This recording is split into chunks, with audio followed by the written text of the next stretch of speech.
I know, but we want the audience to be able to hear you. Okay, I'm going to put you on as 6A. And you're going to be, and you're working on it, James. Yeah. So and we have, it's 9:30. Okay. It's 9:30. Good morning, everybody. The regular meeting of the Board of Directors of the Golden Rain Foundation of Laguna Woods of California, nonprofit mutual benefit corporation, this Tuesday, December 1st, 2020, 9:30, Laguna Woods. We'll now call the meeting to order. So we have a quorum. I see 1, 2, 3, 4, 5, 6, 7, 8. So we have a quorum. And so we will now have Director Garth Hofner will lead us in the Pledge of Allegiance.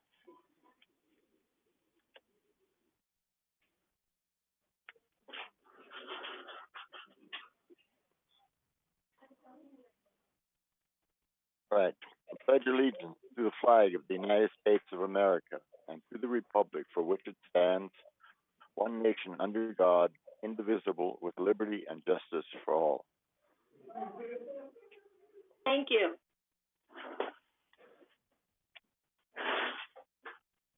So Grant, I didn't wait for you. We are on TV, correct? We are. Yes, we are on air. Okay, thank you. The next, we would be acknowledging the media.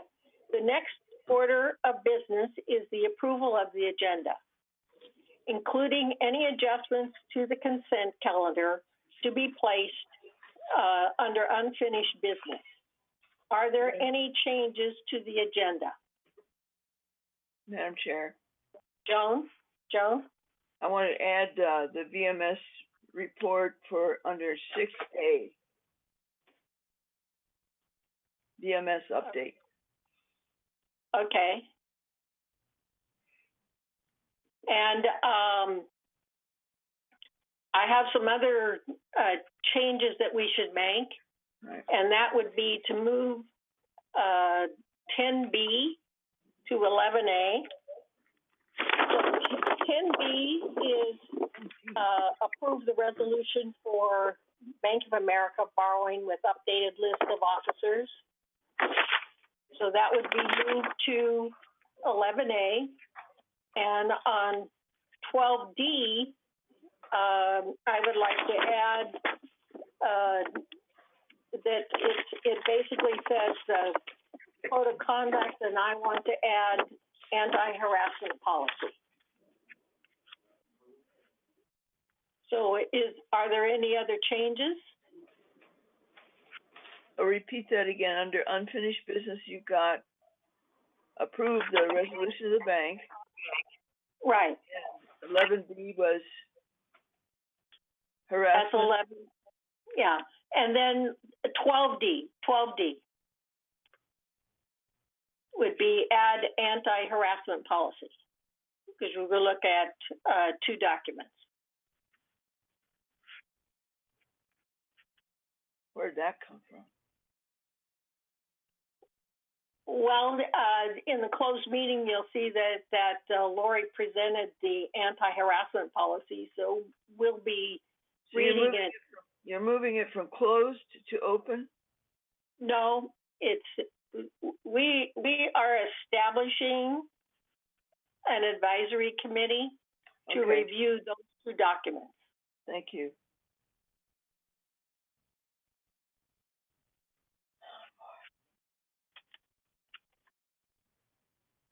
Okay. Have you got it, Joan? I hope so. So, okay. Okay. Yes. Okay. Are there any other corrections? Then the agenda is approved as corrected. All right, so the next item in business would be the approval of the minutes of November 4th, 2020, regular open meeting. Are there any corrections? If there are no corrections, the minutes of November 4th are approved. And next would be the approval of the minutes for November 12th, 2020 organizational meeting. Are there any corrections or deletions? If there are none, then the minutes are approved. So the next item is the report of the chair. And I have no report except that I want to wish everybody happy holidays in this very difficult time. I haven't, and I think the rest of you have not been able to spend our time with family and friends that we normally do. Basically just have a great holiday. The next will be 6A, okay, which would be James Tung. Will you report for VMS, please? Okay, I have just very briefly. First, I do want to just report very quickly in our open meeting. Betty Parker presented a financial report. I just highlight 3 points. First is she presented there's a $17 million revenue from all the income of broadband, facility room rental, aqua storing, by rental horse, and 4 garden center, and the 5th guest fees and additional occupants. Second point is the staff. VMS staff has been reduced from a total of 754 in 2012 to 723 in 2021. And third point is, based on the price index, it was average is 3.6% in 2019 because of COVID-19. People closed up to 1.72% for the first 10 months of this year.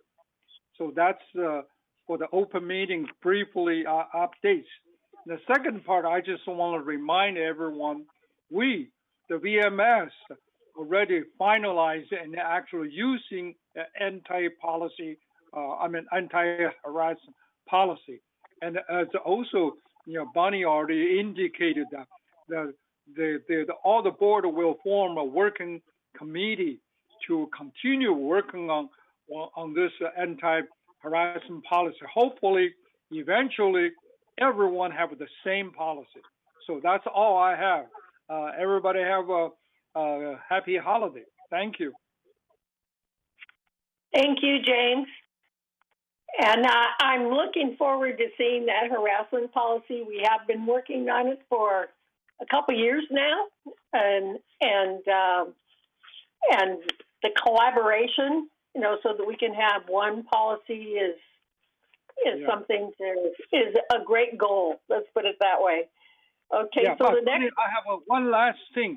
I finally decided I'm going to rerun the VMS representative for GRF. So hopefully, GRF, you will vote for me. Thank you. Thank you, James, and I'm glad you're running. Thank you so much. Okay, so the next item. I don't understand. The next item would be the CEO report. Jeff. Good morning to the board of directors and everybody watching. The request under my CEO report today is to give everybody a little bit more detailed update on COVID-19 and what is occurring right now, and what actions we've been taking. So I wanted to we put a PowerPoint presentation for you today. I'm going to walk through that and then answer any questions that the board may have with regards to COVID-19. So go to the next slide, please. So what you see on the screen is a snapshot of if you go to Orange County Health Agency and their COVID-19 There's website. nothing on the screen yet. This is the standard, Joan? Hold on, Jeff. It We don't isn't on have the it. screen. There we go. There it is. There we go. Thank you. Okay. Thank you. Thank you. So the first slide that you see here is the snapshot of what you, if you go on the Orange County Health Care Agency's COVID-19 website, you'll find this information. So I want to make sure people can do that, and certainly when we go on channel TV6, we give all of the website information out there, so you can find that on our website as well as Orange County. So what you see is yesterday's data that was reported, and there are two significant things that I wanted to mention. So over the last couple of weeks, and clearly through the month of November, we have seen a spike in the numbers of cases going up, and also the rate of hospitalization has been going up. And I'll talk about that in a minute. But what you see here is 734 cases that were reported yesterday. The day before that, we were over 1,000, and a couple of the days between Thanksgiving and the weekend, we were over 1,000 in numbers, and so we're averaging close to that $1,000 peak on a daily basis now for the last 5-6 days. It was at 734 yesterday. Very good news in the sense of no reported deaths over the last couple of days, so that's positive note. The tests reported, the 7,015, has also been up. So as people were probably contemplating either getting together for the holiday weekend, Thanksgiving weekend, and just the concerns that have been expressed out there by Orange County Health, the state, and nationwide, more testing is occurring. So obviously if you test more, the probability is you're going to have a higher positivity case rate. So that's showing up as well. The last one that I wanted to point out, and probably the most important relative to operations-wise, is that the hospitalization rate of 605 and the ICU of 146. That has been again, a very much in the month of November, a climbing number. And the concern there obviously is that if there is a spike in COVID-19 cases because of Thanksgiving, we'll see that hospital impact probably in 2 to 3 weeks. We aren't going to see it immediately. So the healthcare throughout the state of California is concerned about the hospitalization and the ICUs, because obviously when we get to a certain level, the care that they can provide statewide, countywide, gets stretched thin because of healthcare workers, hospital workers, nurses, and all that, with the amount of people that are in the hospital because of COVID-19. Go to the next page. So this is the next slide that is the slide that is the focus on where we stand with regards to the category that we are in. A few weeks ago, we were in the red category, which is the Tier 2 category that you see in the box there on the left-hand side. I know it's kind of small, but we were in the red tier, and we were actually, in the month of October, we were headed towards the moderate tier. And then we made a U-turn and headed back towards the purple category. When you look at the number above, the adjusted daily case rate of 100,000, which is now at 18.7, we were down below 6 cases per 100,000 less than 2 months ago. And so the change has been pretty dramatic with regards to the amount of cases per 100,000 population. The positivity rate at 7.6, going back to the 7th of November that I'm referencing, we were at 3.6 So we've gone up 4% with regards to positivity rate testing. The third category there, the 5.5, is interestingly enough, the number of the quartile positivity rate basically takes all of the service areas in Orange County using zip codes and census tracts, and basically says this is your high exposure rate, and you need to, as a county, make sure that you don't have pockets that are having high exposure rates while the rest of the county is doing really well. You need to address all of those in order to move up and down in the categories of widespread, substantial, and moderate. That number is actually not moved very much. So I guess kind of the good news, bad news is that the high point or the hot spots in the county haven't changed much, but the rest of the county, unfortunately, is becoming more active with regards to cases occurring on a daily basis.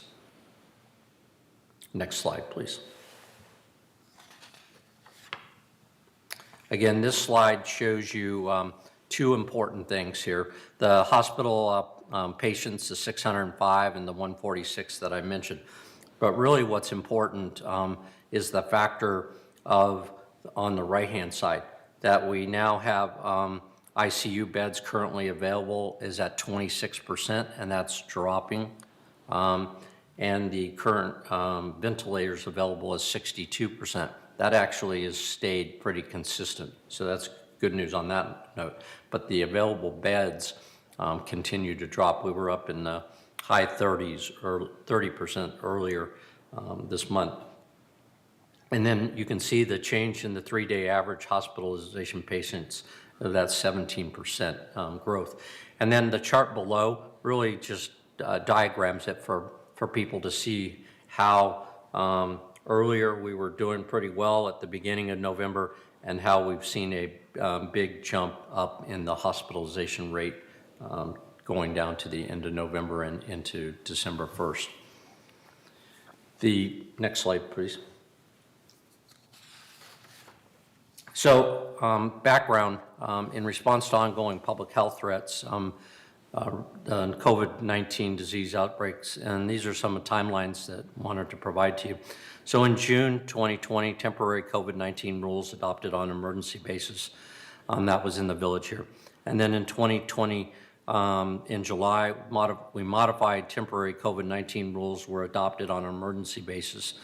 And that was basically because at that point in time, July was the highest spiked month in not only the village, but in Orange County with regards to COVID numbers. Unfortunately, the end of November and December were creeping up on those same kind of numbers. Then in August 2020, the resolution pertaining to the adoption of a modified COVID-19, there should be 19, not 10 there, COVID-19 rules were ratified.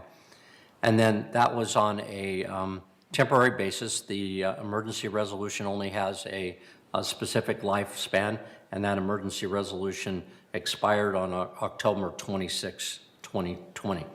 The significance of the expiration of that was under that resolution, it was mandatory requirement that people wear a mask whenever they leave and go out into public spaces.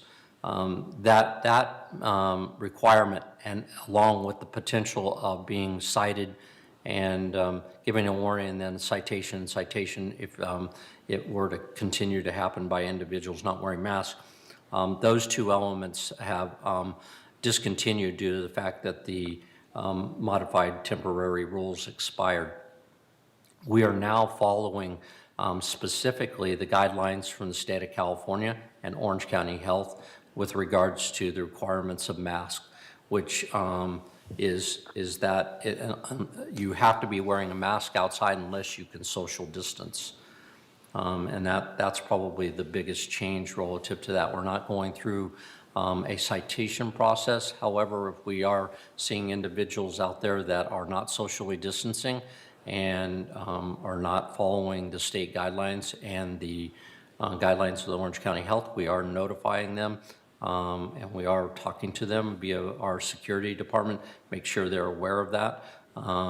If it becomes a situation where it is problematic with regards to whether it's a congregation of people or people are just not following the rules, then we could potentially notify the Orange County Sheriff.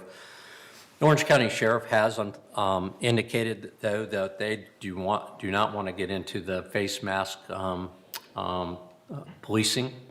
So even though that the state law is there and Orange County is following that law, the Orange County Sheriff said that they were not going to be enforcing the mask wearing operation out there at this point in time.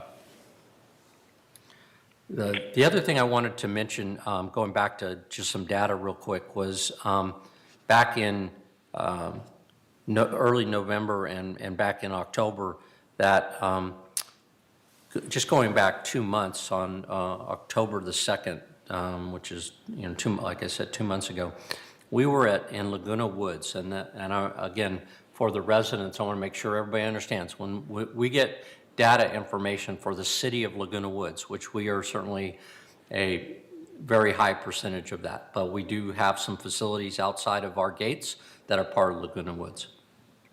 On October 2nd, we had 67 cases in Laguna Woods and 5 deaths.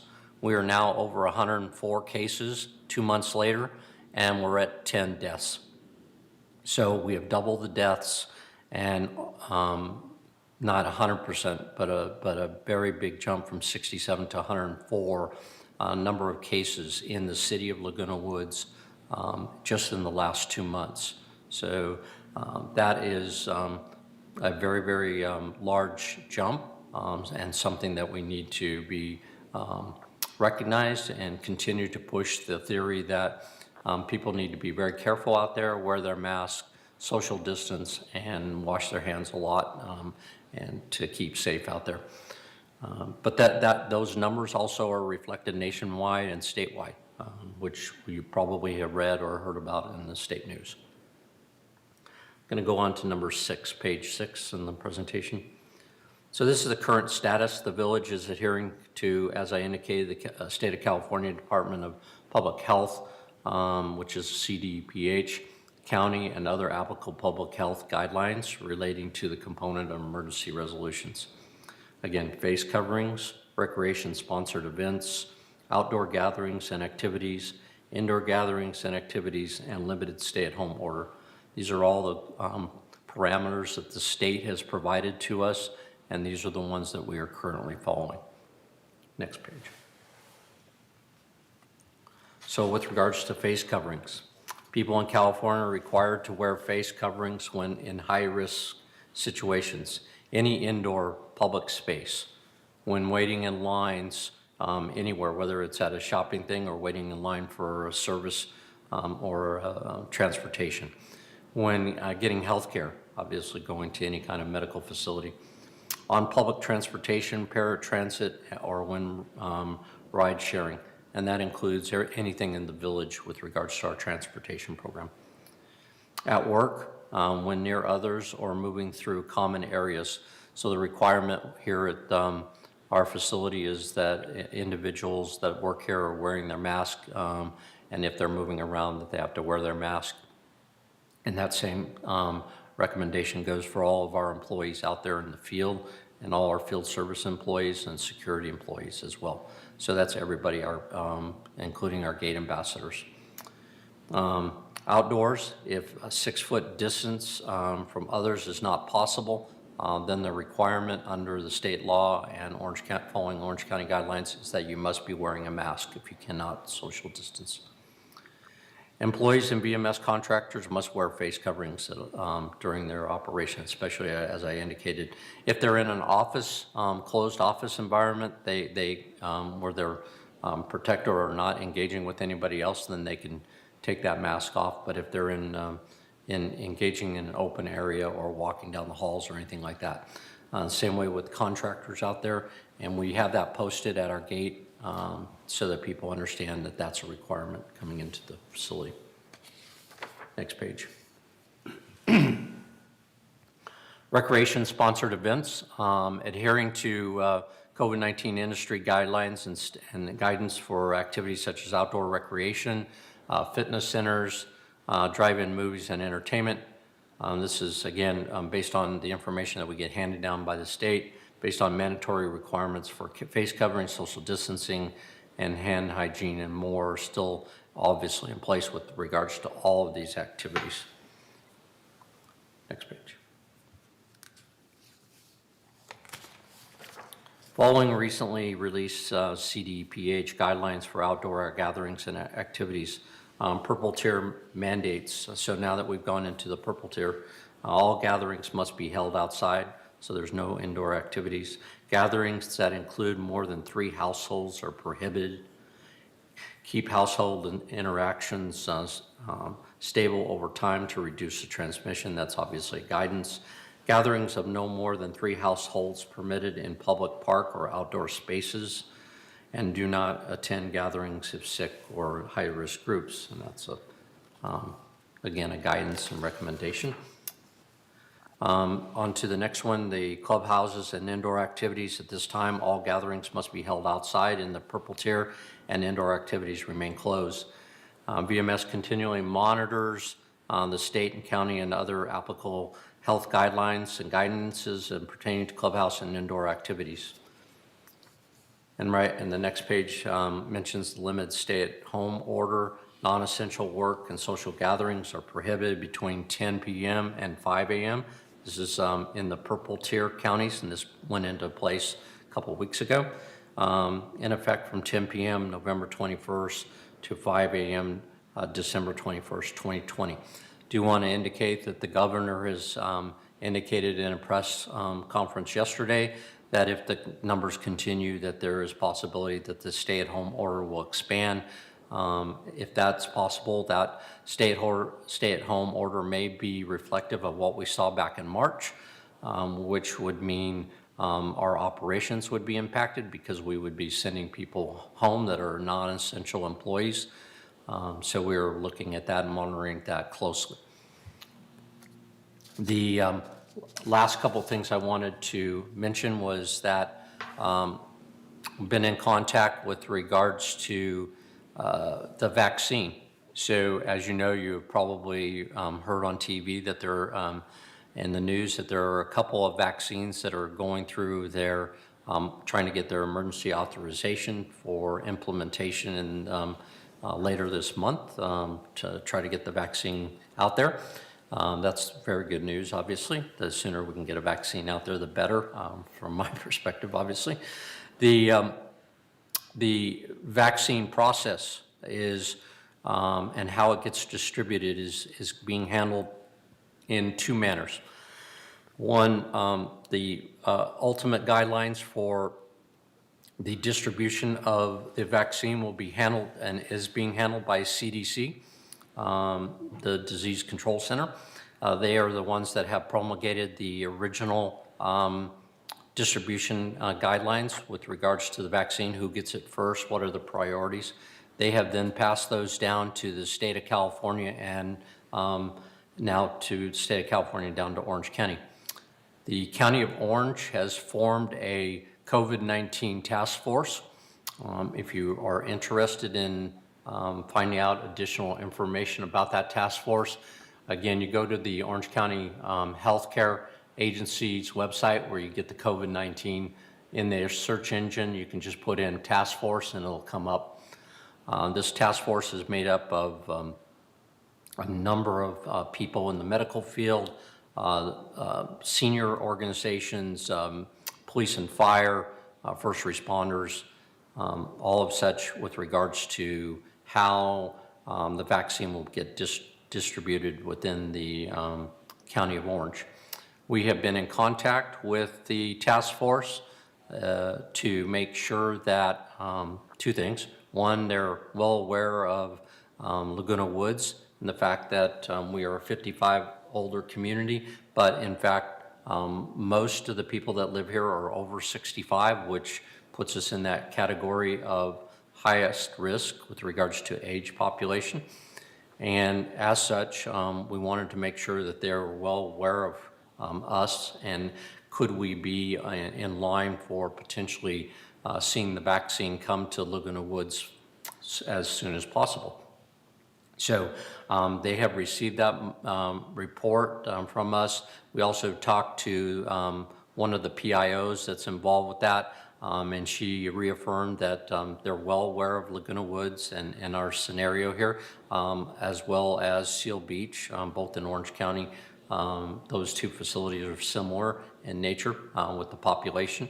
So we're right there at the top of the list, along with nursing home facilities and assisted care facilities. The CDC guidelines are clear in that that 65 and over risk category would be what I'll call 1A and 1B. We would be in the 1B category for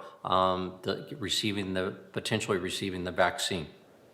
The 1A category is all of the first responders, public safety, fire, police, and then hospital nurses, doctors, anybody working at the hospital structure, doctor's offices that would be impacting the treatment for people that have COVID-19. So they're the number one category. Then the senior at-risk category is number two before the general public, which would be the third category going down. So we also had correspondence yesterday. Didn't get to talk to them directly, but they did send me a follow-up email from our Congresswoman's office, and they are trying to get me coordinated with somebody from the state of California, again, trying to put the emphasis on, hey, if the vaccine's ready to go, how do we get it here to the village, to those that want to get the shot, and how could we help facilitate the implementation of that? So we're moving forward on that, and I'll be able to certainly keep the boards up to speed as soon as I have any additional information on that.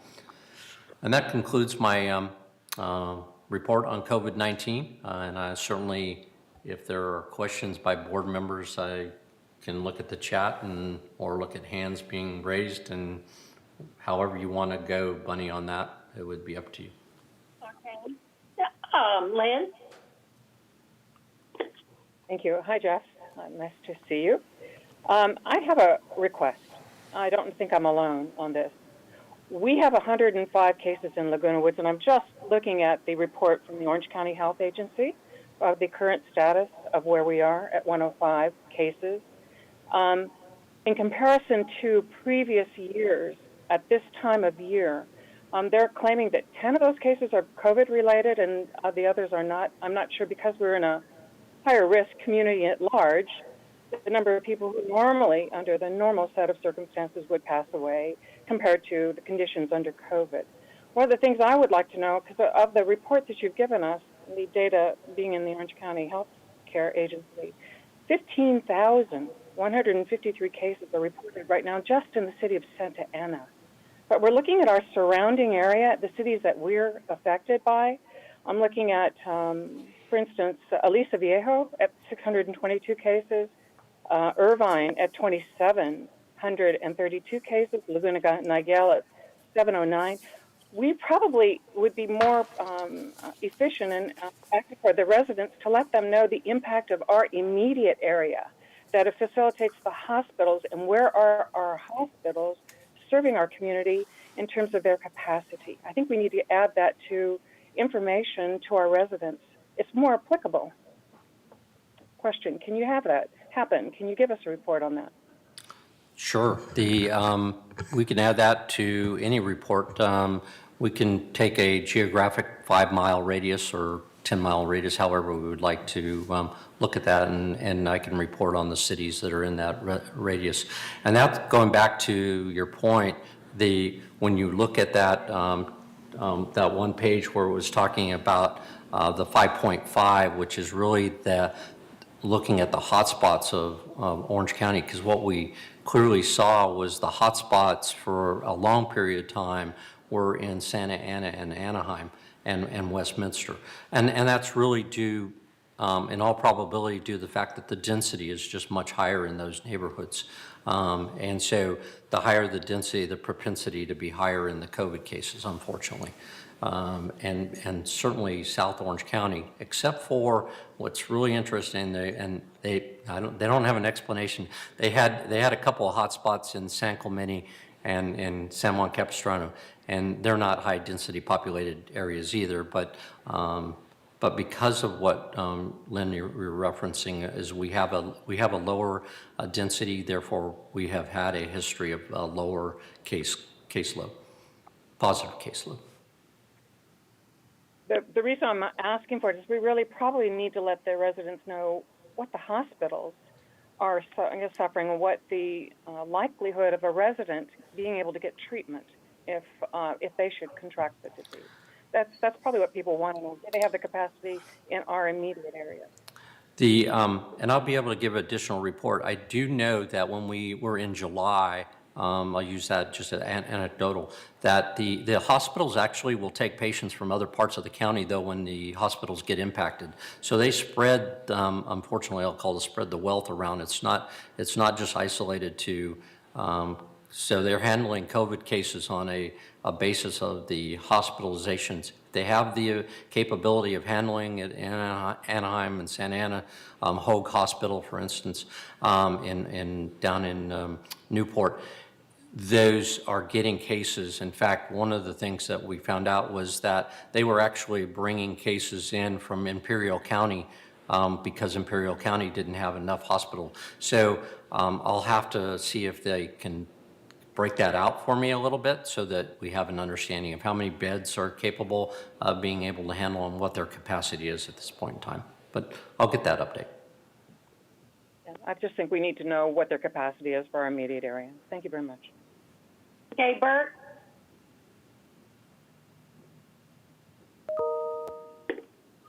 I think another thing is we should not lose awareness of the fact that this is a flu season. And flu is also a killer. And I think it's important for people to recognize that wearing masks can also make a big difference in terms of getting the flu. There were statistics that were shown for the past 5 years in the southern continents that showed that flu was almost eradicated this past year relative to the past 5 years due to the fact that people were wearing masks. And so wearing masks is something that perhaps we might consider going beyond just COVID during the flu season. Thank you. Okay, the comment that I want to make, and then I'll get to you, Lynn, was recreation. Okay, Jeff, I know there were some recreation events planned, and there was the golf cart parade planned.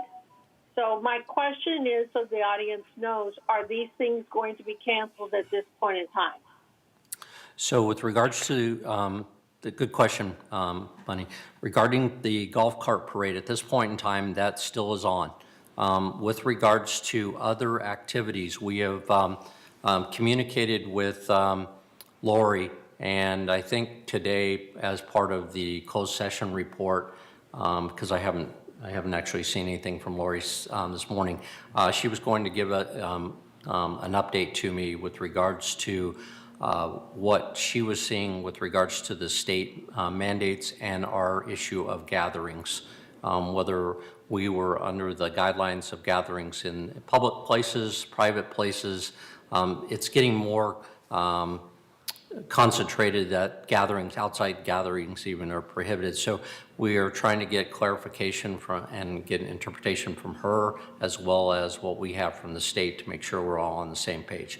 So right now, the only thing I can tell you is the parade is still on, but additional activities, gatherings such as our concerts and stuff like that may be put on hold.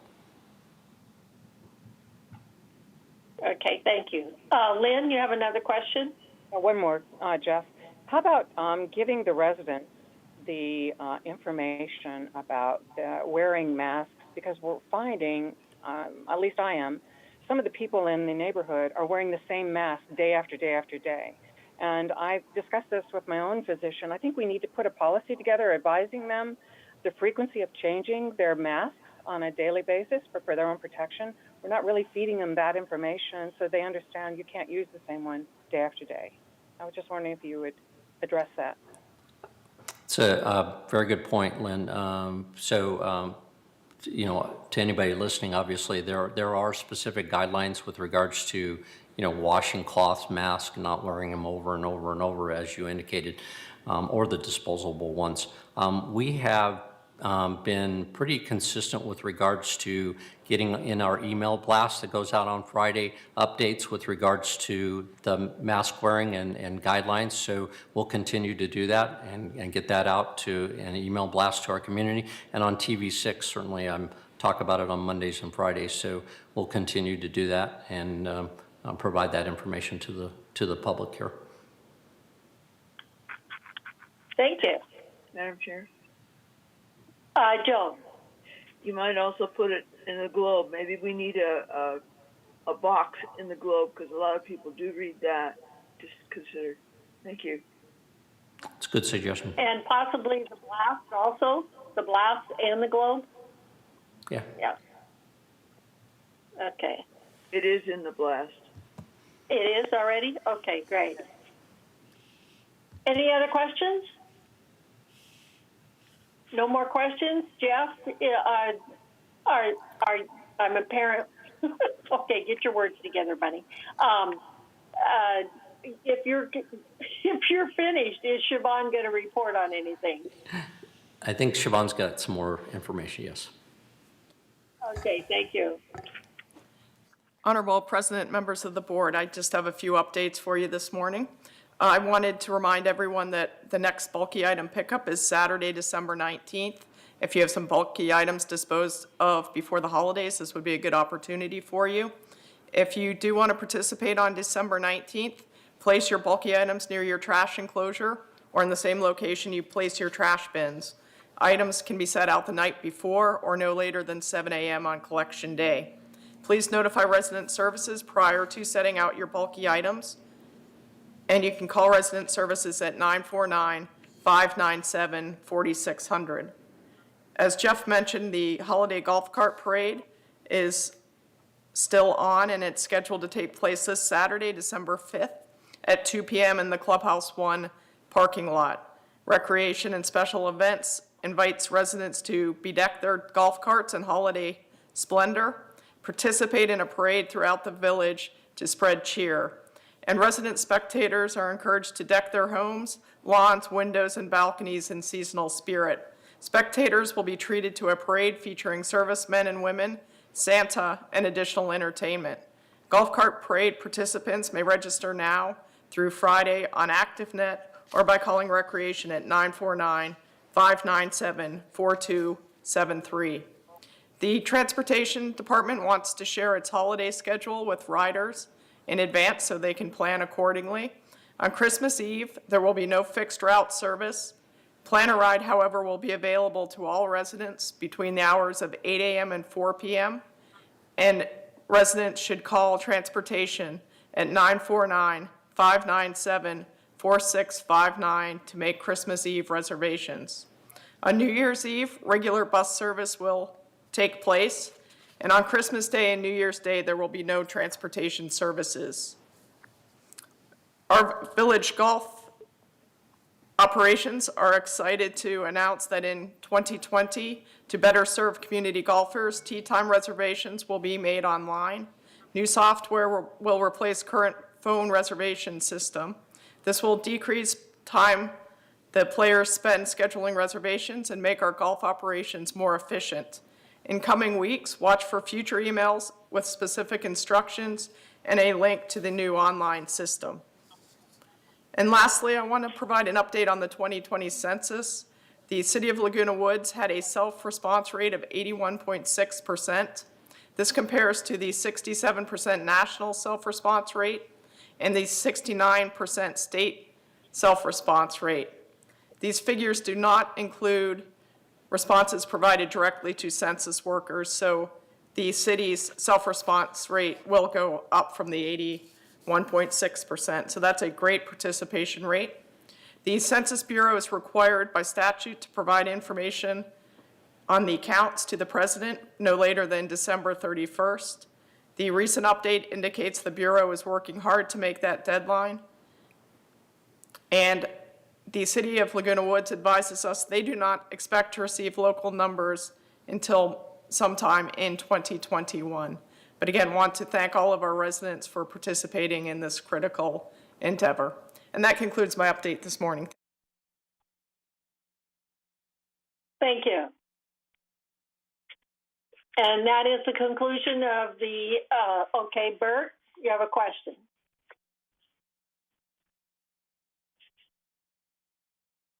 You got it. Sorry. It has been well known in the community that we've had computer difficulties that has presented quite hardship. And I understand that we're in the process of restoring our data files now. And I'm just wondering if Jeff could provide a report as to where we stand today and when we expect to be back to normal operation. Bert, we have it on our closed session agenda to give you a report with regards to. Why closed when public already is aware of the fact that we've had these difficulties? Well, the close has to do with some additional information with regards to the activity, but I can give you a brief for the public's benefit where we're at, if it's okay with Bunny. Okay, so as you know, we have recovered all of the data at this point in time. And as the recovery of the data is back into our hands, we, and it never really left, but we got it unencrypted, let's put it that way.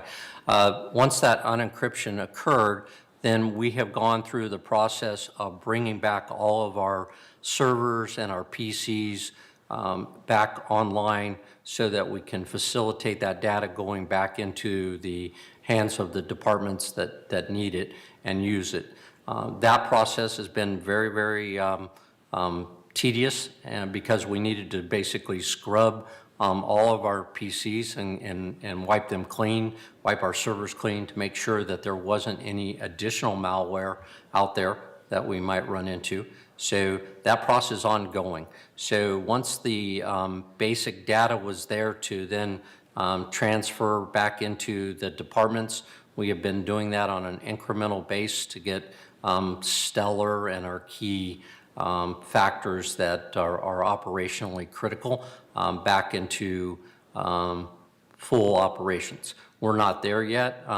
We certainly have made a lot of progress, but what we have done is transported a certain amount of data so far that because we, again, need to scrub all that data, so we decided to take it kind of in levels. So first, we've gone back like 5 years to take the last 5 years worth of data and bring that forward so that we can use that, because that's critical with regards to, as you know, M&C and the operations there, and with regards to alterations, with regards to security, making sure that we have the data for compliance and doing all the reports that are necessary to put together. So we're back on our feet, and we're certainly progressing in that way. But there are some additional steps that we need to take, and that will be part of that closed session report that I will provide to you. The timeframes, I don't have those right in front of me. I will be talking about timeframes, and Chuck will be joining us in that closed session to give you a little bit more detail. But bottom line is the encryption is completed. We have the data, and now it's a matter of getting the data cleaned up back into our system and get it operational for everything that we can provide to our residents out there. Thank you. Thank you. Are there any other questions? So if there's no more questions, the next order of business will be the open forum. And at this time, members may address the board of directors regarding items not on the agenda and within the jurisdiction of the board of directors. So do we have any open forum speakers? Good morning, President Carpenter, esteemed members of the board. We have 2 member comments today. The first one is from Lynn Hodgman at 5460A as an apple. She states, numbers are rising. We are in the purple tier. Please listen to science and infectious disease experts. Number one, no indoor group spaces should be open. Do not ask supervisors to take the risk that will end up with more illness among us. Number two, masks should be enforced. I am unable to take a walk without dodging the unmasked or improperly masked about 50%. It provokes anxiety, and I refuse to endanger myself by walking into the street. Number three, the Orange County says there should be no gatherings of people at risk, none. Because of our age, that means nearly all of us. No dancing unmasked in parking lots, no groups at concerts, no unmasked singing. Please, you have the authority to help us all be safe. Please use it. Thank you. Second member comment is from Bethany Gilboard at 23912E as in Edward. Hello, my name is Bethany Gilboard, and I reside at 23912E. I received the Laguna Woods Globe, and I'm confused and concerned regarding a front page article in today's paper. That would be November 19th of 2020. It's headed by the third mutual meeting. City sees jump in cases as state trips in virus fight. I find the article to be contradictory in nature as it refers to the surge in positive coronavirus cases, then says we're lifting our mask enforcement rule of wearing masks outside in Laguna Woods Village. I'm appealing to your upcoming agenda since the last resolution of wearing masks when outside has expired. Your upcoming meeting on whether or not you pass a new resolution to enforce wearing masks when outside is crucial. I'm citing my concerns for the health and well-being of all residents and to staff of Laguna Woods Village, especially since we're in a surge of cases and cases are increasing every couple of days. Now, right here in Laguna Woods, we know that masks help slow the spread, so it makes good sense to require them. We know residents will be having guests all around the Thanksgiving weekend, if not only for big holiday together. Please do the right thing for all of us here at a high age risk. Please pass a resolution to enforce wearing masks when outside. Actually, I think the county has issued a mandate to wear masks when outside since we landed back in the purple tier. Thank you for your thoughtful attention to this urgent matter. Sincerely, Bethany Gilbert. That is all for her. Thank you. Would anyone like to respond to that? No one would like to respond to it? The only thing I can say, and I continually to say, that staff is doing an excellent job as far as opening and closing our facilities, limiting gatherings based upon the tiers, that are presented based upon the information that's presented. Myself, everywhere I go, people are wearing masks. If I go outside the gates, people are wearing masks. If I go in the store, they're wearing masks. So I just have to ask those people that don't wear their masks that they may rethink the situation and make sure that we're protecting ourselves and others as we go forward. Okay, so the next item on the agenda would be the consent calendar. Excuse me. All matters listed under the consent calendar are recommended by action by committees and will be enacted by the board by one motion. So in the event an item is removed from consent calendar by members of the board, such item shall be subject to further discussion and action by the board. So we have the recommendation from the Finance Committee, which is consistent with its statutory obligations. A subcommittee of the board consisting of the treasurer and at least one other board member reviewed and approved preliminary Golden Rain Foundation financials for the month of October 2020, and by this vote ratify that such review be confirmed in this month's board open session meeting minutes. Okay, are there any objections?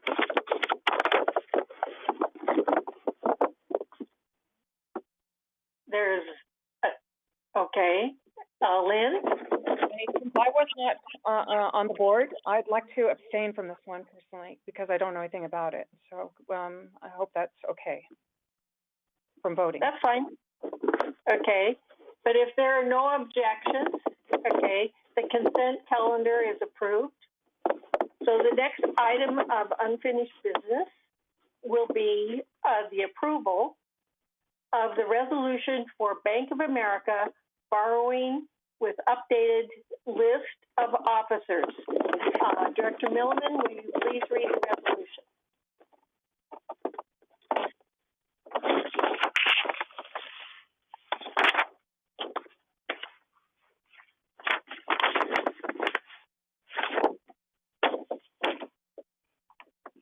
Yeah.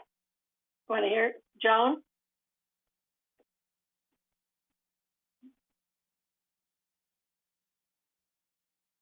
Joan?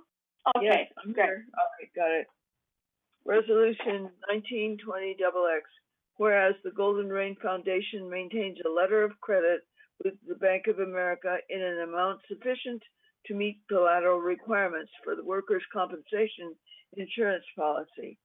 And whereas on November 4th, 2020, the board authorized an increase in the letter of credit by $370,000 to meet national collateral requirements for renewal of the workers' compensation policy.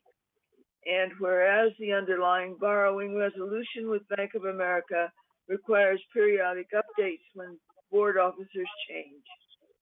Resolved then that on December 1st, 2020, the board ratifies the borrowing resolution attached with updated officer signatures. Resolved further that the officers and agents of this corporation are hereby authorized on behalf of the corporation to carry out this resolution. I move we accept this resolution. Do we have a second? Bert. Bert, second, thank you. Is there any discussion? No discussion, all those in favor? One Okay. hand. Yes, those hands. We have 1, 2, 3, 4, 5, John, we 6, can't see you. 7, 8. Yeah, I we have always 8. put responses in the box when I can't get the camera on. Oh, John's in the okay. box. Thank you. Okay, great. All right, so the motion passes. And the next item of business is new business. And we will entertain a motion to approve the destination shopping fee of $10. Joan, will you read the resolution? All right. Resolution 9020XX. Board resolution regarding the adoption of destination shopping fee. Whereas the Transportation Division offers a destination shopping excursion program for residents that began in May 2017, and whereas the destination shopping program has provided trips to local shopping centers 2 or 3 times per month at no cost, with residents signing up by lottery drawing, and whereas on October 7th, 2020, the Mobility and Vehicle Committee recommended the Board of Directors approve a user fee of $10 to help offset operating costs. Now, therefore, be it resolved, December 2nd, 2020, that the Board of Directors hereby approves a $10 per user fee to participate in the program. Whereas the rules shall be hereby adopted pursuant to this resolution and shall be deemed an effective governing document and effective operating rules for GRF. Resolved further that this resolution shall be in effect when the destination shopping program is reinstated in 2021. And resolved further that all the officers and agents of this corporation are hereby authorized on behalf of the corporation to carry out the purpose of this resolution. I move we accept this resolution. Do we have a second?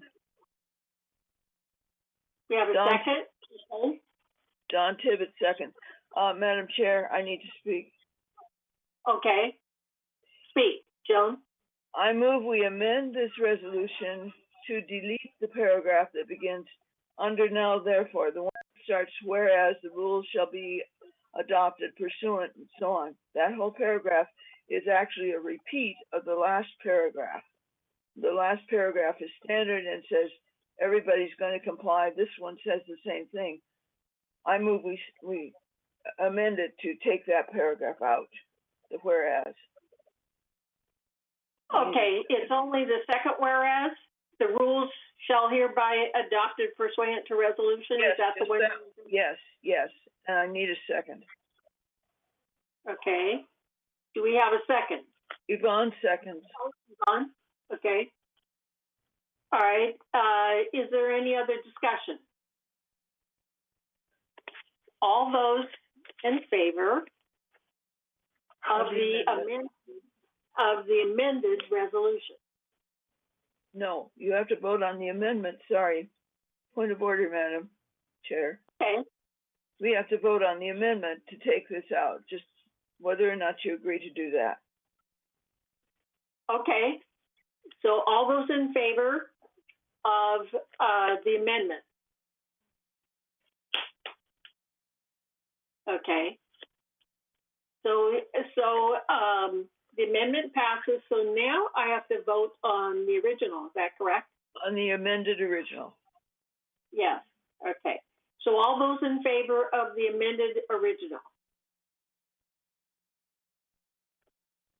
Okay. Thank you. The motion passes.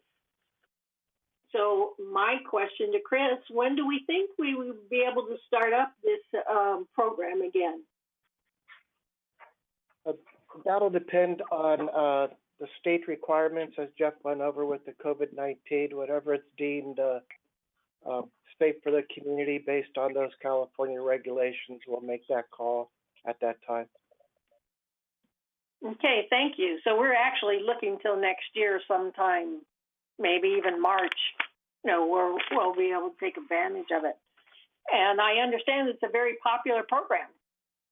So just to clarify, we have 3 shopping trips a month, or is it more than that? Because I remember that they're reading something about there are different times that are also available to people. But is it a total 3? Yeah, President Carpenter, in the past pre-COVID, we ran this program anywhere 3 to 4 times a month, typically on Wednesdays, I believe it was. And due to the popularity, we actually had 2 different routes going, one at 10 o'clock and one at 11 o'clock. So yes, it was a very popular program, and we're looking forward to bringing it back once these COVID restrictions end. Okay, thank you. So the next order of business would be to entertain a motion and to approve a resolution to update the GRF committee appointments. Joan, will you read the resolution? Yes. Resolution 90-20XX GRF committee appointments resolved December 1st, 2020, that the following persons are hereby appointed and ratified to serve on the committees of this corporation. Rather than read every single committee, I'll call your attention to the fact we have one new committee, the Energy Solutions Ad Hoc Committee, which has been added. And I trust that all the chairs have read their committees and that they're okay with it. So once I make the motion to approve this, you can update it if you need to. So I have a comment, but I don't know if I should raise it now or later. Yes. wait till. Okay. I move we approve the committees as stated in this resolution. And Okay, do we have a second? Is there a second? Okay, Bert second. Okay, discussion. All right, Sue. My name is misspelled. You just need to correct the spelling of my name on page 3. Page 3, where, Sue? Yep. Yeah, It's I'm spelled sorry. correctly elsewhere, but on page 3 you get a B in it. I Under apologize. I'm sorry, where is it? Under which committee, Sue? The one Energy you Solutions. just, one you just mentioned, the Energy Committee. The Energy Committee. How should it be? PH, just as it is elsewhere. I'm also chair on the first page. Business Planning Committee, I'm the first name in the document. But then on page 3, it's spelled with a B. And that's the correct spelling, right.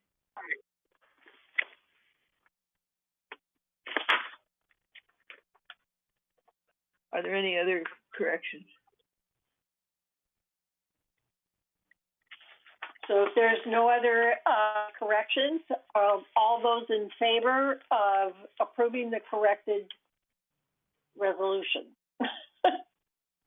Okay, I have hands. So 1, 2, 3, 4, 5, 6, 7, 8. and John says yes.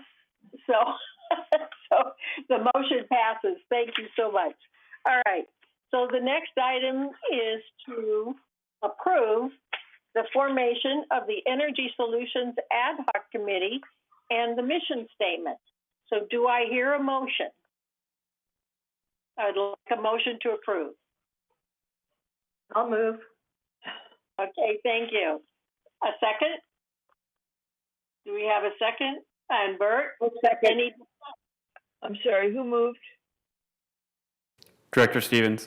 Sue? Sue, okay, thank you. And then Bert seconded? Okay, is there any discussion? Yes. Yes, I have a question. Okay, Joan? How long is this committee in effect? I think Sue can speak to that, but I don't know, what the timeline would be exactly because of the fact that they're going to be doing a lot of research and then presenting the research to staff. So I'm picturing that this could go on, for a year, 2 years. I don't know. Okay, just ongoing research then. We need to, that's all I was. Right. Okay, thank you. Okay, Lynn? I have a question. Could we actually have the mission statement from this committee as we're trying to form it? What is it exactly their On mission? the next page. There. Yes, the mission state is 12C, page 2 of 2. I have a comment, Bunny, when you have a sec. Okay. Lynn? So why don't you go on? Okay, Lynn? I'm here. So I'm looking at the staff report. Is that where I'm looking? I'm so sorry. Yes, the No, staff you have- report, the next page. It's right before the Well, financial. I have it now. Okay, got it. Thank you. Okay, thank you. All right, John? Thank you. I just wanted to comment before we vote on this thing that there is just endless discussion about energy-related issues going amongst our board, and I see it as directly and essentially related to the Strategic Planning Committee. The Strategic Planning Committee has asked on multiple occasions to get some priorities with projected financial impact and have never even been responded to, much less been provided that information.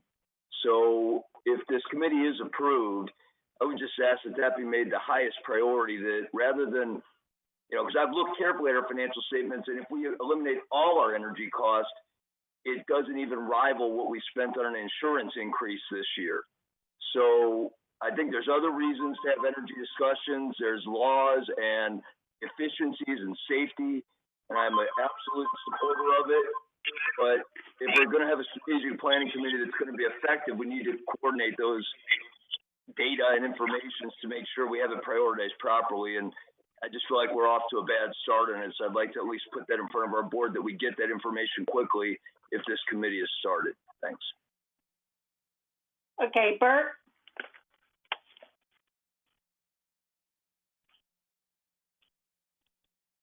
Bert?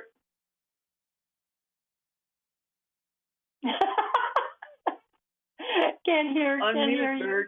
Unmute, Bert. Unmute it. There you go. There we We go. were asked to see if we could do this without any expenditure at all, John. We are looking into a program that is now available from a number of the vendors called EAAS, which stands for Energy as a Service, in which case you contract with a contractor who will actually do the study, feasibility study, design, installation, operation, maintenance of your equipment that basically addresses your energy needs.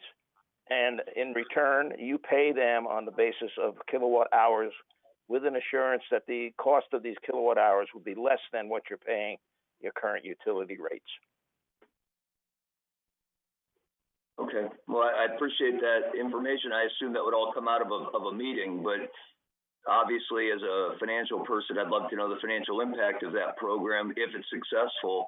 And even more so, you had a lot of great ideas. I'd like to just get them all categorized and organized and involve them in our strategic planning discussions. That's my point I was trying to make.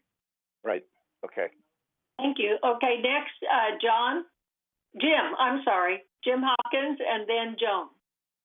Yeah, John, I'm a member of the Finance Committee, as you know, and I've been kind of sitting on the sidelines acting as their financial conscience as they go along. One of the things that I know they're doing, they've got this consultant that is, at the moment, just looking at the entire energy profile that we have, or at least we're getting information so that they can.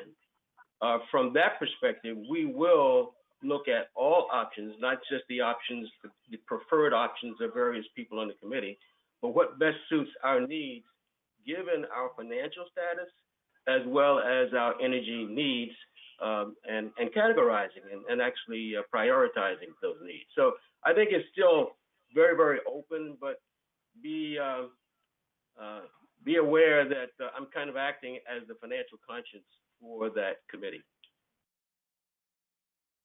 Okay, thank you. I think, Joan, you wanted to... Thanks, Jim. Yes. I have a quick question. If there's a consultant involved, what are we paying them? I think it's important that before the committee has not been approved yet, we need to know what's going on. Maybe Jim can answer that question. The consultant has decided we'll do it for free with no obligations. Yeah, and that's quite common. They're going to do a feasibility study for free. And then if we decide to not to do anything, there's obviously no cost. But if they present some options with costs, we'll evaluate that. Well, it's interesting if the committee is acting right now, we need to approve its actions or approve its going ahead. So thank you, guys. Okay, Liz? I have one question regarding, now that I've read the mission statement. Could you tell, do we have a report of the current status quo and when what we have now without any changes will become obsolete and no longer functional, making the community at risk? Lynn, this is a new committee.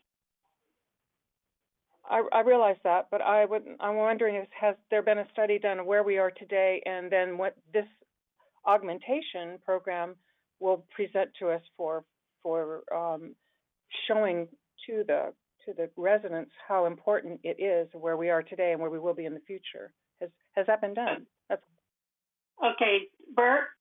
Yeah, I wrote a report a few months ago that went to the Disaster Planning Committee, which pointed out the need to address resiliency and reliability of our energy, particularly with regard to their needs. And this is about the closest we've come. There's a history of the Energy Committee. there was an energy committee that was with all the boards 2 or 3 years ago, okay? And they were addressing, and Bert can answer to that, what they were addressing. They were addressing the needs for the entire village, but it had a lot more to do with lighting and that sort of thing. And so this committee is more in tune to microgrid solar, you know, rather than just lighting that we have addressed in the past. So does that answer your question? We've had no prior committee that actually addressed what they're going to address today. So I guess Bert would have the status quo of where we are today, and with regard to our public use facilities. That's all I was trying to see where we are, because it would make so much sense to know the current status. So Bert, if you've got something like that, I'd love to see it. Could you pass it over to me? I'd appreciate it. Okie doke. I'll send you something. Okay, thank you. Is there any other discussion? I'd just like to add, I'd like to add how many tens of thousands of pages would you like? Yeah, we got a lot of studies that have been done. We don't want to inundate you. I know. Okay, thank you, Sue. All right. So all those in favor, okay, of establishing, of approving the formation of the Energy Solutions Ad Hoc Committee. All those in favor? Okay. And I'm looking to see John a yes. Okay, but we have a majority that I can see. So the motion passes, and congratulations, because Bert will say to me, "This is a long time coming, Bunny." Right? Okay. All right. So the next item on the agenda is to establish an advisory committee to review code of conduct and anti-harassment policy. So basically, this group is just a preliminary group. It doesn't require staff to be there. We're just going to review the documentations for those 2 items and then bring it to the board. It's just being able to prepare a draft to present to our board. So it doesn't require staff. And I also, Joan has agreed that she would be chair, and I would be on the committee, and I need some volunteers. If there's anybody, okay, Lynn would like to be on that. And okay, Joan, do you have a comment? Joan? Okay. Yeah, I move we establish this committee. Okay, we need a motion, all right? I move that we establish an advisory committee to review the code of conduct with a maximum of 5 people, including myself and Bunny and Lynn at this point, and we need 2 more folks to volunteer. And if you don't volunteer, we're going to assign you. Oh, Yvonne, good. And 1 more. How about Sue? Okay, if you would, Yvonne is Sue. Okay, great. Okay, this is not going to. We should only have just a few meetings. It won't be a long meeting. So, okay, all right. So we've got a motion on the floor.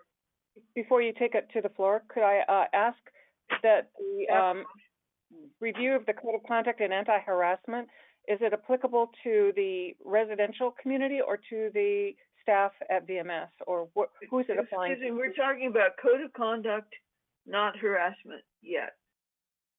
Sorry, it's next. Well, anyway, the code of conduct is for directors. It's for the board. Okay. In fact, if you, when you become a new board member, and probably before we get to a new one, Grant will get to you and he will ask you to sign a code of conduct, along with a confidentiality, as far as being a new board member. So it's strictly for the board. And then the anti-harassment, Lori has presented us a base agreement that her firm, has written for many of the HOAs. So we're going to review the documentation, and that we do have a prior harassment policy. And once we are able to do that, and the board approves it, then we have to start meeting with the rest of the boards, as James has suggested, and that we will see if we can get a conglomeration so that we have one harassment policy. Okay, we still have a motion on the floor. But wait, Okay. could I make one more ask? Could the motion include review code of conduct for board of directors? Be specific within it. Is it possible? No. I didn't hear what she said. What did you say? Review what?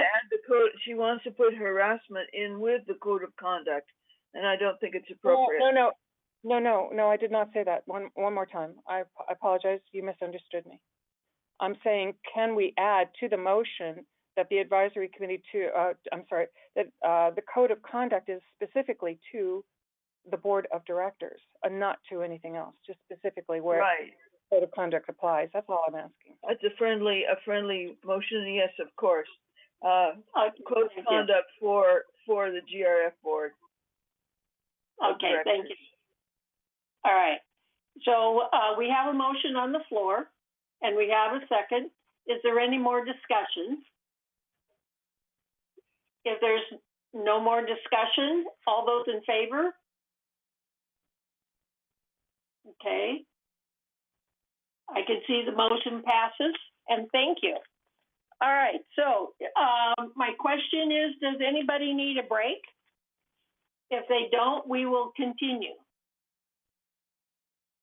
So no one's hollering out there that we need a break, okay? So the next item is the report of the finance. So Director Pearlstone. Thank you, President Carpenter. Can we get the slides that start on 14A, page 1 of 12 up there, and I'll walk us through our financial statements. These are through October 31st. While Grant is getting those slides up, I will simply share this is going to be another, and I consider this very good news, just a review this to show we're on track for our expectations with our reduced operations. It's really a credit to staff that they're running efficiently and effectively to keep these numbers intact. There's a few things that we have to keep an eye on, but in general, they're going to fall in line with what we expected. So with that in mind, this first page, first slide, I should say, simply is the global overview showing our assessment and non-assessment revenue. That totals up to $36 million. We've had expenses through October 31st of $31,732,000 for a net revenue over expense of $4,271,000. So that's all operations, reserves, capital expenses. That's kind of the big picture. On the next slide, you can see it broken down by day-to-day operations. So this gives you a snapshot of the things that are actually, needing to be run day-to-day, whether it's resident services or what have you. So you can see the assessment revenue and non-assessment revenue associated with operations for the total revenue of $29,618,000. Total expenses are at $27,330,000 for an operating surplus of $2.288 million. Our target for year-end, December 31st, was just over $2 million. I would read this that we're on track. This will probably not get larger because a lot of our expenses are booked in the last couple months of the year.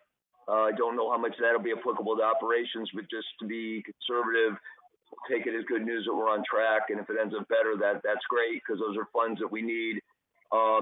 Obviously to manage. We did not have an assessment increase this year. They were applied to a very, very significant insurance increase and other expenses to keep that down. So we want to make sure we meet our surplus needs.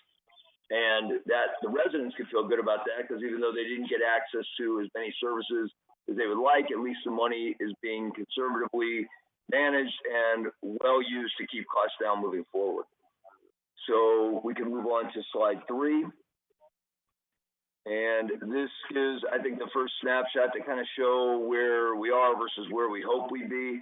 And again, the breakdown starts with assessment and non-assessment revenue, where we are a little under budget on that, which we need to look into and verify that we don't have a lot of delinquencies or what have you. It's kind of more of a mutual issue than our issue, but still worthy of looking at. So I don't know if Jeff or if anyone on staff would have a comment on that today. We usually don't see a variance there, but that's in non-assessment revenue. My apologies. We do have an explanation for that, so I'll cover that in a later slide. Assessment revenue is back on track. I take that as good news. We're not seeing a lot of delinquencies. So far, so good on that. Total revenue, $36 million versus a budget of $37,241. The entire difference is non-assessment revenue. We do have a slide that breaks that down where you'll see those differences. Our expenses are lower, which is what we hope they'd be.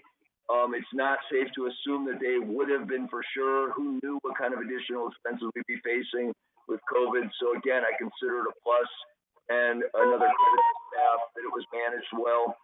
I don't know who's not muted, but I heard a noise there. So if you're not muted, please mute. And you can look at the bottom line and you can see the net revenue over expenses, the actual we covered in that very first slide, which is $4.271 million. We thought we'd be at $2.26 million, so we have an excess over our budget of just over $2 million. Once again, right on track with our expectations.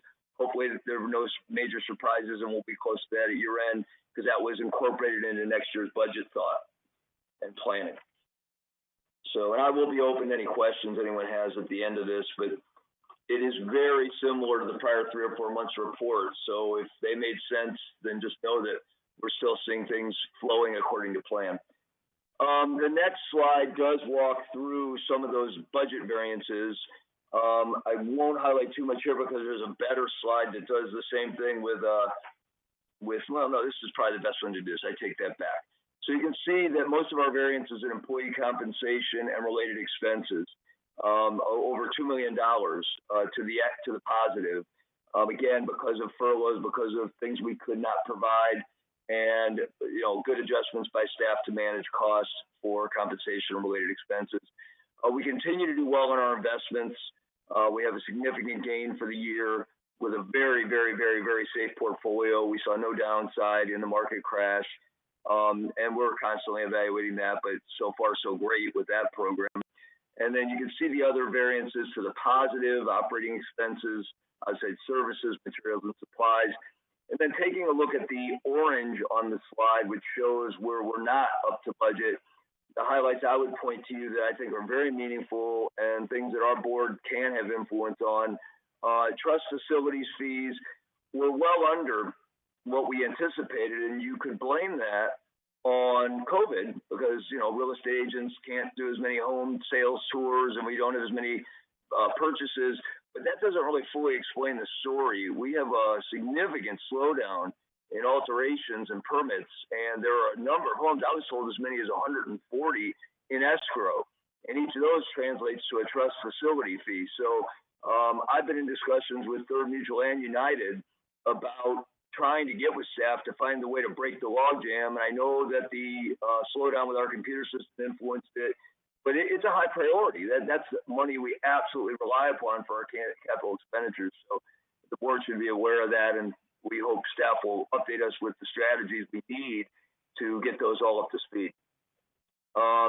Clubhouse rentals, that's self-explanatory. We simply can't have them open, so we're well under budget there. And then I'll focus on insurance because we are facing, there was a big increase last year, there's a bigger one this year, and we're dealing with it. And I'll comment after I'm done with the financial report on how we're at least starting to be proactive in dealing with the insurance crisis that's ongoing here in the community. And trust me, no one's lost sight of it. Moving on to the next slide. This is the one that comes back and breaks down the non-assessment revenues.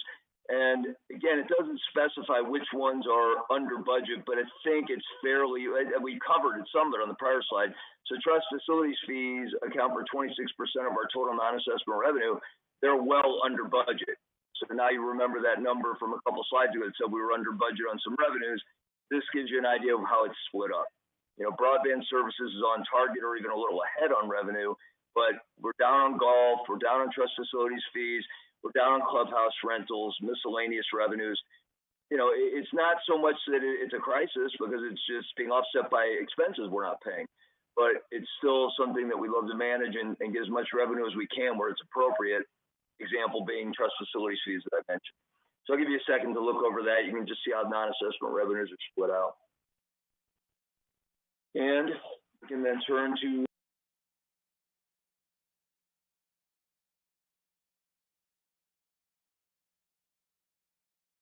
very much in line with, you know, every month we've reviewed this. Just gives you a feel that we're primarily a service operation, so our biggest expenses are employee compensation and related expenses. And you can see how the others break down. The wedge of the pie chart to pay the most attention to, I'd point to two for the benefit of our residents. Number one, insurance, professional, and legal. That is going up, and we're going to do all we can to manage it and bring it down or at least stabilize it. So that's important to know we're working on. And then cable program and franchise fees, that's been fairly stable, but that's going to be reviewed coming up in the coming months as well. So we're definitely proactively looking at anything we feel that there are room, you know, for significant improvement that will stabilize or even decrease costs and can benefit our residents without loss of service. So that gives you a feel for total expenses and how they break down. And then on slide 7, you'll see another important slide, which is showing our resale history of units sold. And as I pointed out, we are below the prior 2 years, but increasing rapidly in sales because the market's been very, you know, with interest rates as low as they are, people are buying in the community. They're being closed. We would just like them to be closed as fast as possible and get efficient again. But good news is sales are up and there's interest in, you know, moving into the community. So that's a good sign to see, and we hope that keeps up. On to the next slide. This is pretty much just a summary of our capital expenditures to show you where the reserve funds are. And you can see it's broken down: equipment, facilities, contingency, and then trust facilities fees. And you can simply read across and see where the ending balance is, how much of that is work in progress, projects currently going on, and then what's left over that hasn't been allocated to particular projects yet. I find the next slide much more informative, but it's very related, so I don't mind skipping over this. Feel free to come back to it if you have a question on it. But this slide simply shows the same thing in a bar chart. So you can see that our reserve funds are as high as they've been over the last 5 years, showing good financial stability. You can see how they're split up between equipment, facilities, contingency, and the trust facilities fee fund. And so we're kind of where we want to be on that. But again, we have a lot of projects coming. We've got an insurance crisis to manage. I mentioned the projects. I should have been specific. We have clubhouses that are in review, Performing Arts Center.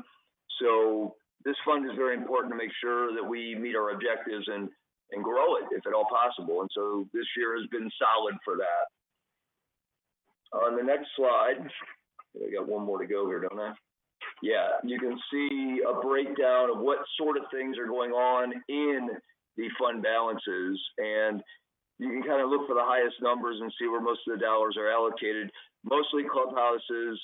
And the funds is about $4.8 million in total appropriations for clubhouses, with $3.8 million unobligated. So you can see that we're in a position where we've kind of been defensive. We've regrouped.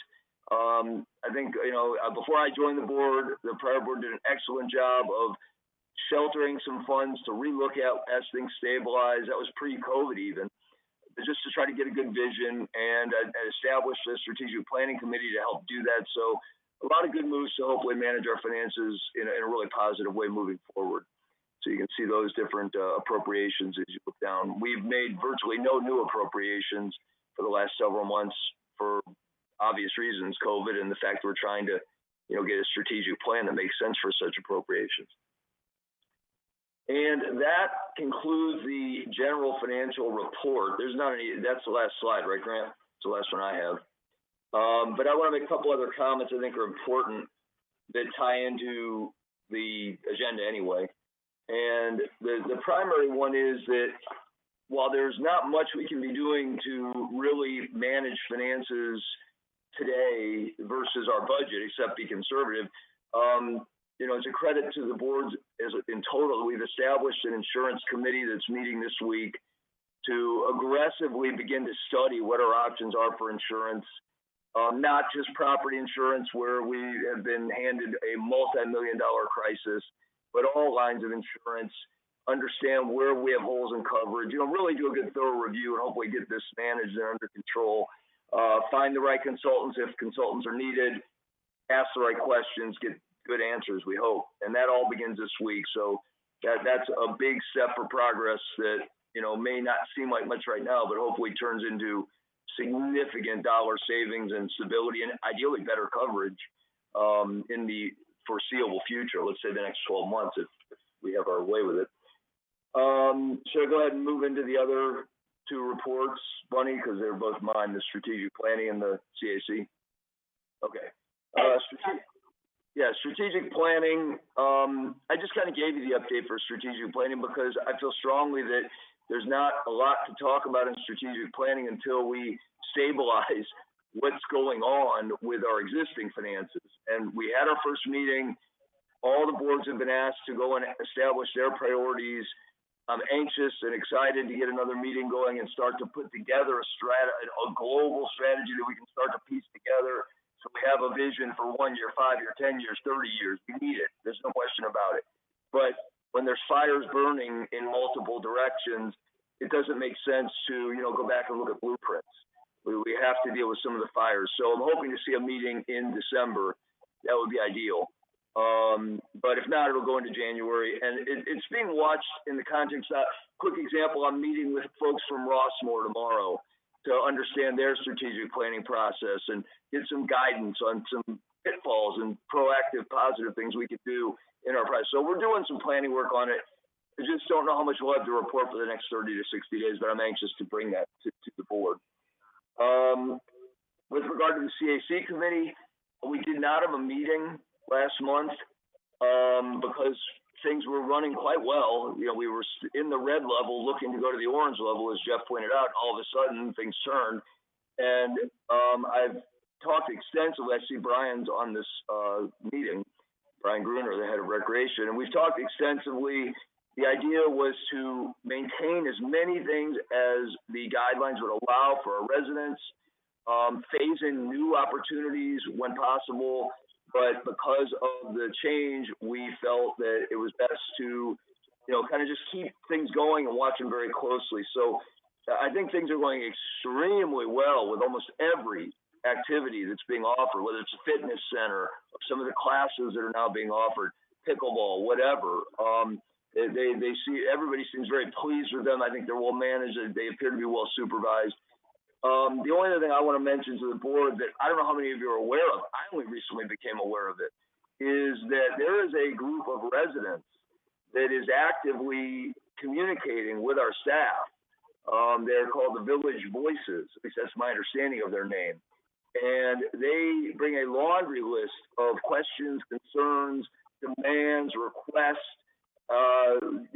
very proactive communication. What started out kind of in a protest format has actually turned far more civil and positive, in my opinion, in terms of wanting information and answers.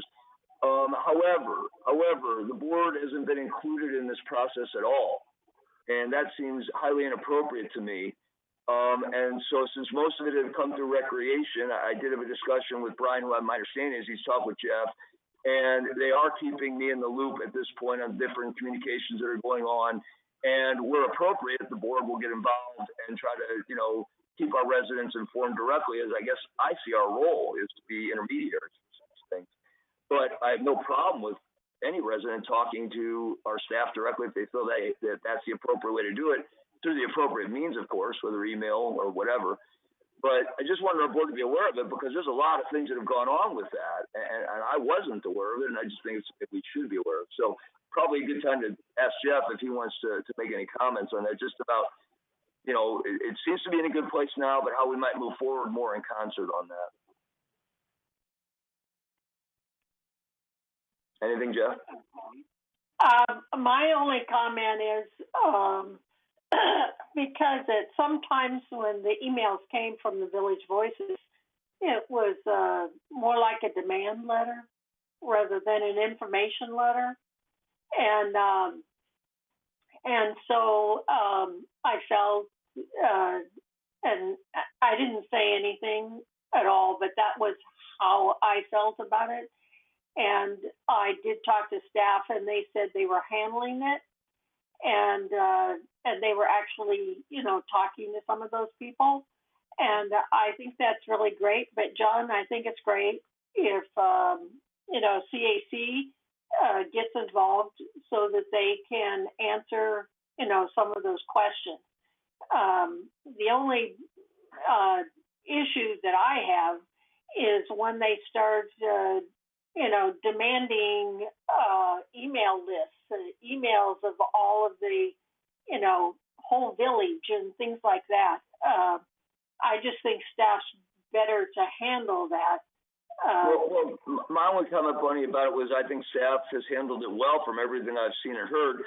I just simply asked that we be provided information about any communication so we know what's being said and what the responses are, what's being promised or denied or whatever, so we can provide input if it's something that isn't consistent with what the board would want to do. Madam That's Chair. Yes, Madam Joan? Chair. Eileen is very aware of it, and she is working with it, and it is a very small group, a very noisy group, and while we're paying attention to their quotes demands, I don't think it bears advertising them to the entire community because they don't speak for the entire community. I'm telling you, it's going through communications, and Jeff and Siobahn can verify that, but I think it's being handled, and I don't think it's appropriate to bring it forth. So my feedback on that issue is, I don't know how anyone on our board would know what is being said or done with these people because they weren't communicating to us what was being asked. They definitely handled some things in a very demanding and probably inappropriate way. And all I was saying is we would like to know what is being asked, and we'd like to know what's being responded. And if we had any issues, we would then talk about it as a board. Certainly nothing wrong with us being aware. It was really my only objective. But and I will ask each one of you, but to me, that is something that would be handled in closed session, and that Jeff and Siobahn would report on it, in closed session. But I agree with you, John. We do need to hear. We need to know how many letters we're getting. And how we're handling it. So, is there any more questions on any of this? Did you want to ask a question, Lynn? And there was Joan. Okay. One on this particular topic you're just covering, which is the communication from this group. I, for some reason, got on their mailing list, so I've been getting some of the feedback from them specifically, and I can forward that to the board when it comes to me. I just thought I'd pass that along. And the second issue to John. Hi, John. Pleasure to meet you. Hello, Lynn. Thank you. Back to the very first report on the Finance Committee. I'm wondering if we can get Jeff Parker to give us more information on the Alterations Committee, because I'm one of many affected by it, and I understand, and I'm also working with the city of Laguna Woods building permit because I'm getting some work done on my place. They have, the feedback from the alterations, Jeff, has been horrendous for those of us, and they have over 300 requests. That means, like, if each permit from the community was $285, for instance, we're missing out on like $85,000 that we're not getting through. Point of because- order, Madam Chair. Okay, Joan? Yes, Joan? My point of order is we need to stick to the topic, which is simply a report from John. We don't comment right now. It's appropriate to ask him, but I'm concerned that we get into a discussion we don't need to right now. I'll add on to Chair, what do you Joan, accept that or I'll not? add on to what Joan just said. We do have a financial interest in alterations, but it's more of a mutual issue. So probably something we can figure out how to get feedback to them and maybe get a meeting or something like that. It doesn't need to be discussed through our board. Thank you. Okay, thank you. Is there any more questions? So let's move forward. Let me, Bunny, I just want to add that we are going to meet in December. I'm trying to see if that date's on it for the Community Activity Committee. The date is not posted, but I will find it and put it in the chat box. So definitely welcome to attend. It's a public meeting. Okay, thank you very much. Okay, the next item is the equestrian center, and the committee met October 22nd, and the next meeting is scheduled for December 3rd at 1 p.m. And at this meeting, we'll be talking about new services that may be offered and safety issues, and basically will be an update of the programs that we are trying to get open and approved before the equestrian center can open. And believe me, I'm looking forward to when we can open that equestrian center. So, not that I have a horse over there, but it's a really pleasant place to go over there and just hang out. Okay, so the next item would be the report on landscape, and that would be Yvonne. I'm here. Well, we had our meeting yesterday, and one of the things that we discussed was the creek, and today, as a matter of fact, they're starting the removal of the weeds and the cattails along the creek, which will make a lot of people happy. And also, we approved and the recommendation of the landscape department to remove 5 trees. They're all volunteer trees, and in the long run, it's going to save us money, but the cost is going to be about $1,700. And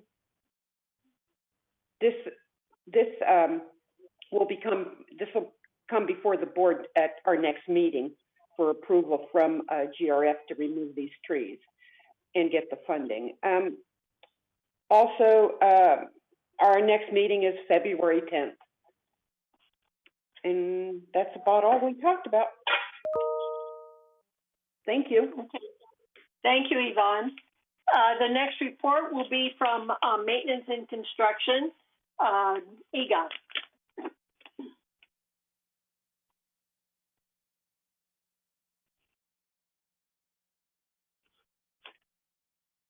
Okay. So we met on November 13th, and we discussed 4 options, and we're going to, 4 items to carry out at the PAC. And they are the LED lighting throughout the entire building. We're going to renovate the dining rooms and the foyer. And then we're going to fireproof and clean the stage curtains. And finally, the big item, about $500,000, is the replacement of the HVAC and upgrade of that unit. And we're going to propose that these items for acceptance to the board by the board in the closed meeting. Our next meeting will be December 9th, and we're gearing up for what we're going to be discussing at that one as we speak. Thank you. Thank you. Okay, Bert, do you have a report, excuse me, on Clubhouse 1? I do not have. We did not meet. I'm waiting for staff to bring back to me the list of architects that are interested in doing the programmatic study, and we will be arranging to interview these architects at some time in the near future, hopefully. I suspect that with the holidays coming up, that this is probably not going to take place until sometime in January. That's all I have to report. All right, thank you. The next report would be the media and communications. Joan. Okay, we did not meet in November. Our next meeting will be December 14th at 1:30, where we'll be talking about the broadband group, which is doing research on our cable, and some strategies for getting in touch with residents more who don't know all the facts. Come and see. And that's about it at this point. So that's the end of my report. December 14th, 1:30. Okay, thank you. All right. Next item would be Mobility and Vehicles Committee, Don Tibbetts.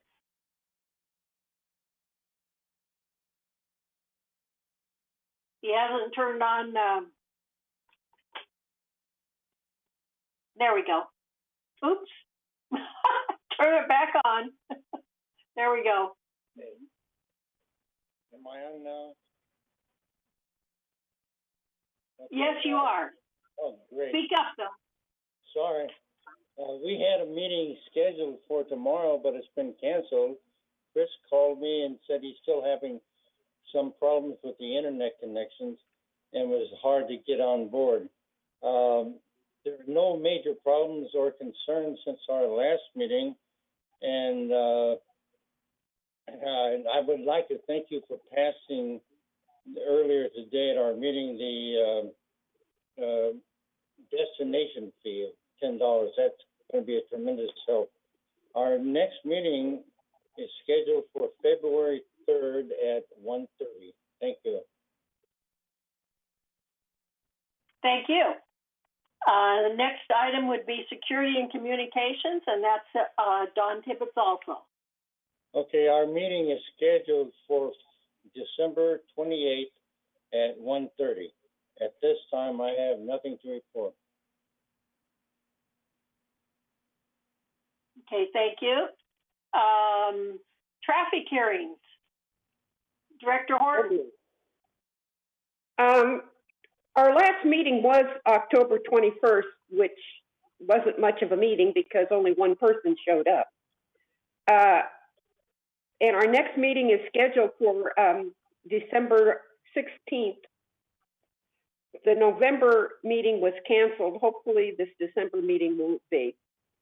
But that's all the information that I have right now. Thank you.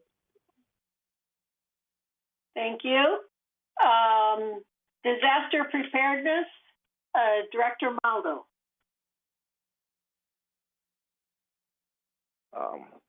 The Disaster Planning Task Force met, and we went through the reports. Things are pretty much on schedule. We're investigating energy, of course, in terms of availability of energy, and there are some problems with regard to people getting updated or, let's say, charged batteries, one in particular that's being looked into. We're short one person with regard to our contacts. But other than that, things pretty much look pretty good in terms of overall status. But that's all I have to report. Okay, thank you. So the next item is the GRF Bylaw Committee. The committee presented their final draft, and they're ready for our board, to set up a meeting so that they can vote on it. I have concerns for one item, and so I'm sent that to Lori, and she will be ready to comment on that in our closed meeting. So as soon as we can get that worked out, will be setting up a meeting, an all boards meeting, and get it approved. So the next item would be the software research group, and that is Jim Hopkins. Thanks, Director. We started some while ago, before I became a director here, and the ad hoc committee is chaired by Andre Torf, director in United, and they've done a lot of work prior to me coming on board. The purpose, I understand, was to produce a white paper that would understand our needs and recommend some solutions for those needs. It came out of an understanding that the current architecture and platforms of the current software were perhaps antiquated and wouldn't fit to our future needs. So the purpose, what we did was to identify all of the functions, and there's some 30, 40, 50 functions within the community that we use. We also identified several software packages that contain most of those functions. And so we narrowed it down to maybe 3 to 6 software packages. None of the packages cover all of our needs, so there's still some work to be done. Once we did that, we wanted to get all of the stakeholders involved. The stakeholder would be the staff heads of those particular functions. For instance, fleet maintenance, transportation, finance, grounds maintenance, all of those people would be stakeholders, because we needed to understand what they require in the software or how they're using the software today. Currently, we are looking at how best to engage those stakeholders without a lot of their time, so that we would have a clear understanding of what the requirements are. And so we're looking at a couple of methodologies right now, and that will be discussed at our next meeting. So that's kind of where we stand, but we're moving along, but I think we're a little bit behind because we've done a lot of work studying what our requirements are. We now have to engage the staff. That's my report. Okay, thank you. I have a question, and is the intent with all this study for this software system, is the intent to replace Stellar and the AX system, or is the intent to just to complement those two systems? Well, my understanding, and maybe Chuck, when he comes on, can give a better understanding of this, but my understanding is the platforms and architecture of these systems may or may not exist in the near future. They're just not being supported in the way that we need to be supported. So I guess the easy answer to your question is yes, we're looking at all the requirements, and Stellar and the other solutions are essentially up for grabs if we can find a better solution that fits all of our needs. One of the complications is, all the off-the-shelf HOA systems. I mean, we are an HOA, but we are a unique HOA, as we know. And most of the HOA systems, when you dig down underneath them, may or may not be appropriate for all of our needs or deal with the needs as we deal with them today. So it is, we're looking at all of those things. I hope that answers your question, Bunny. No, it does. I know it would be very difficult to replace Stellar. I mean, it's old and it's been patched up for a long time. Right. Okay. So the intent is not to lose anything by any sort of conversion, but to gain. Right. Okay, thank you. Mm-hmm. The next item is future agenda items. All matters listed below are items of future board meetings. No action will be taken by the board on this agenda item at this meeting, and the board will take no action on the items at a future. The board will take action on these items in a future board meeting. So, and the future agenda item is the resolution and distribution of telephone directories and community maps. Is there anything that we want to add to future agenda?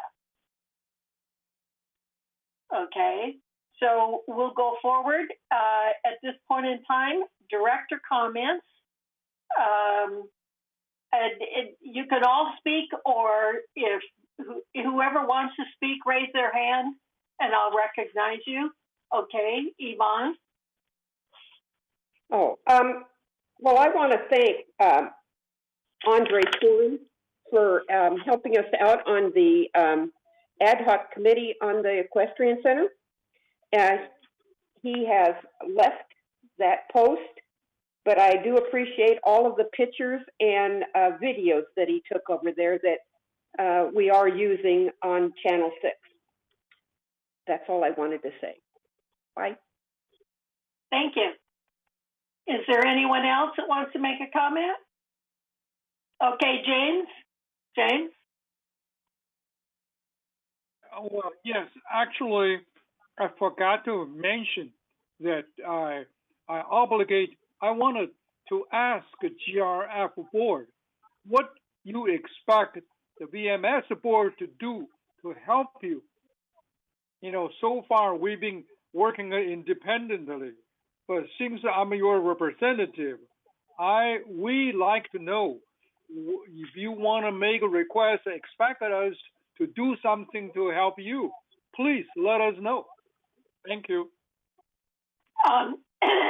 My comment, Stephanie wrote me an email last night or night before, and she basically would like to have the VMS reps and the board meet.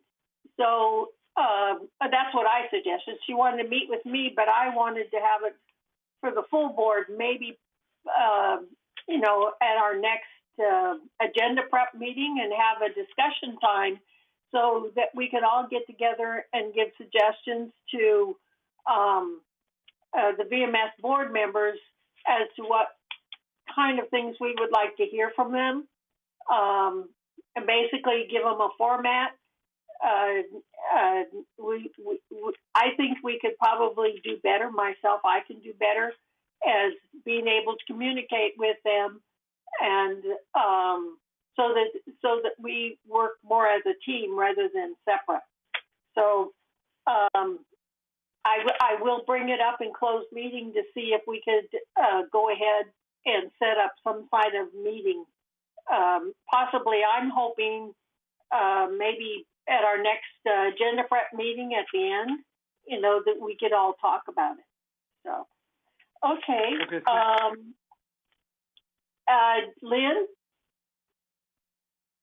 Okay, so I'm behaving.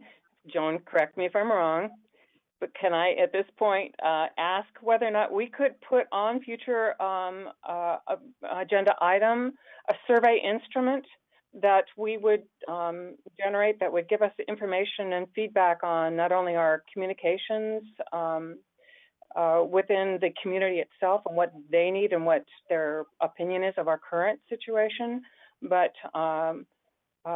any other items that the board feels would be interesting to know what the residents feel is necessary. And that particular item would include both, in my mind, focus groups as well as a communication survey instrument. Okay, Joan? Joan? That I think that I'm probably going to come up in media and communications this next meeting, and that's where it will come up. They've been working on a general approval survey or disapproval survey for the village for some time, and we are working with a professional surveyor, if you wish, a professor from college who's here. So we're designing it. They're in the process of designing the survey now. And you hear more about it, hopefully, at our media and communications meeting. And then it will come up to the boards after we get it set. Okay. Are there any other comments? Everybody's getting hungry? Okay. It's 11:34. So how about if we meet, we recess and then resume at 12 o'clock for our closed meeting? All right? We'll see you at 12 o'clock. And thank you. Thank you, everybody.